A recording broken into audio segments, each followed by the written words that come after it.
Firstly, I wanted to say a big thank you to the organizers for inviting me and for this opportunity to present our work.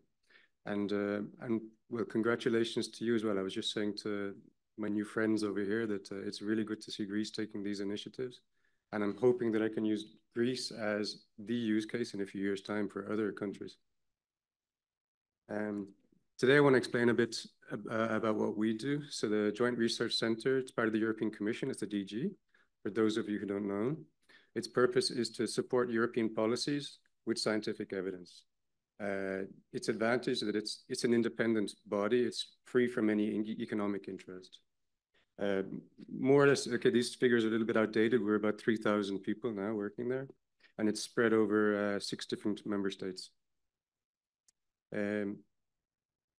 My unit within the JRC, or it's the disease prevention unit, is within the Food and Health Directorate. We run several activities. I just wanted to quickly explain a few of the activities before jumping into the initiatives on cancer. So we run the European Commission Knowledge Center on Cancer, which is one of the flagship activities of the European Beating Cancer Plan.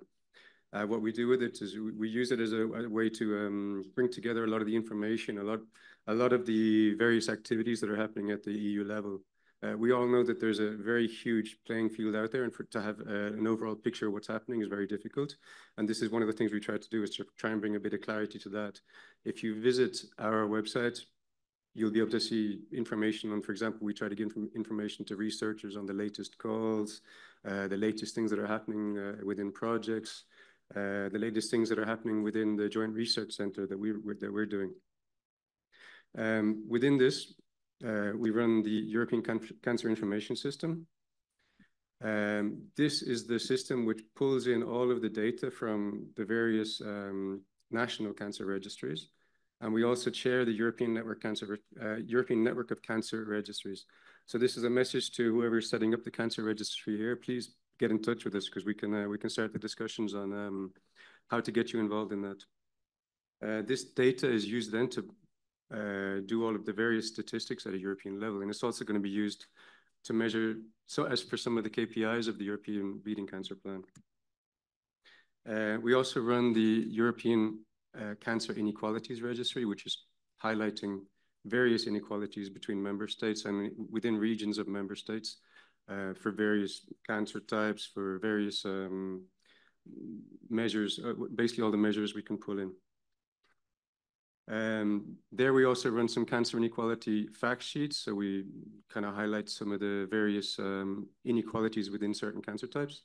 We also host some analytical reports and country cancer profiles, of which Greece is there if you want to take a look. I think it might be a little bit outdated now, because obviously there's been some new steps in the last few months. So.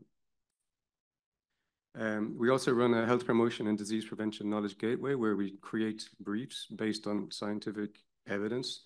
So, for example, on physical activity, on tobacco, on alcohol, sugar. And then I come to the European Commission initiatives on cancer. So here, we're responding to a European Council recommendation, which asked for initially organized population-based screening programs for 3 cancer types, so breast, colorectal, and cervical. In 2008, the European Parliament and the Council asked the Commission, well, that's putting it nicely, they demanded that the Commission put together a project which would develop guidelines based on scientific evidence and quality assurance schemes for screening and care. So now we're up to 6 different initiatives, of which IARC are leading on 2 of them. They're leading on the cervical and gastric. There's also been 3 projects kicked off as part of the EU for Health. There's TOGAS, SOLAS, and PRAISE-U, which will have some deliverables which will feed into these initiatives.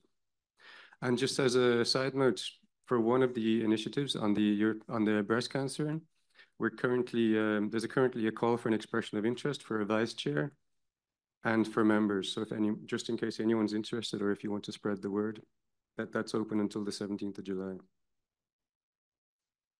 So we cover the full care pathway as part of the quality assurance scheme. So we go from prevention, screening, diagnosis, treatment, rehabilitation, follow-up, and palliative care.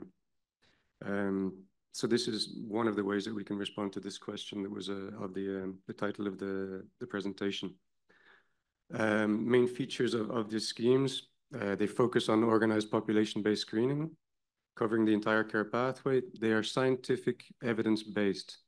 So we put together panels of experts. We pull together all of the scientific evidence, doing reviews. We use a transparency process. It's a methodology is defined. It can be repeated. The guidelines are regularly updated. The experts are independent. They're representative of the EU. Patients are involved. We have patient representatives. And we're very patient-centered. We also produce the material in a patient-centered way that can be understood by patients.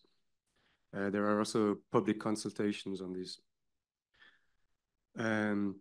We also provide supportive instruments for a practical implementation, and there's a standardized auditing mechanism. So these guidelines and quality assurance schemes, right now we're finalizing the breast cancer quality assurance scheme, and these are available to anyone who wants to use them. They're there. These are the result of several years of work, putting together the panels, putting together the evidence, and they're there. So my message, the main message I want to give today is they are there. You can use them. You can contact us if you have questions. We can help also. We can do training. We can help with that. They're just to say a little bit of word about their approach. It's using the GRADE Evidence to Decision Network, which is a very recognized international standard.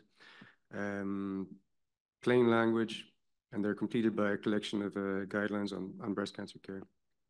Just a quick example of the website, because I don't want to spend too much on this, because I know I don't have a lot of time, but just to show that as a patient going there, you can see, you can get a clear definition saying, oh, if you are aged 50 to 60, you should go for organized mammography screening programs. Yes, according to our expert panel, and they give an explanation of why.